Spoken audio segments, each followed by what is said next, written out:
আসসালামু আলাইকুম প্রিয় ভিউয়ার্স, আজকে আবারও একটি ব্লগ নিয়ে চলে আসলাম। আমি ইমরানুল হক। তো আজকের ব্লগটা হলো আমাদের একটা ভাই আমাদের রুম থেকে বাড়িতে চলে যাবে। তো অনেক কিছু মার্কেট করছে, এর মধ্যে সে 3টা কম্বল কিনছে 8 কেজি ওজনের।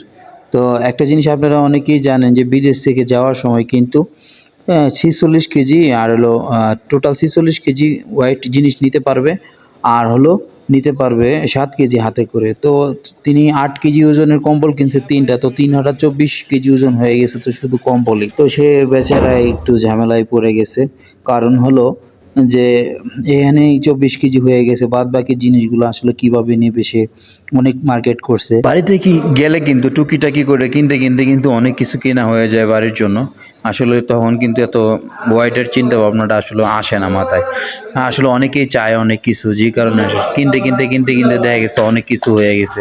এখন তো কি করব ভাই, একটা ব্যাগ করছে আর একটা তো কইরা এত কিছু নিতে পারবো না। তো বেচারা কিন্তু একটু মোটামুটি ঝামেলায় পড়ে গেছে, কিন্তু একটা বাড়িতে যাওয়ার যে একটা আনন্দ, সেই আনন্দটা কিন্তু আসলে কখনো প্রকাশ করা যায় না, বলা যায় না।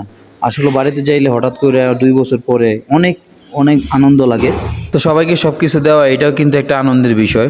তো বেচারা আসলে অনেক কিছু রেখে যেতে হইব, কারণ অনেক ওয়েট হয়ে গেছে, আর যদি এগুলো নিতে হয় অনেক টাকা দিতে হইব। তো এই হলো একটা সমস্যা আর কি। তো সবাই ভালো থাকবেন, সুস্থ থাকবেন। এই ভিডিওটা এখানে শেষ করলাম। পরবর্তী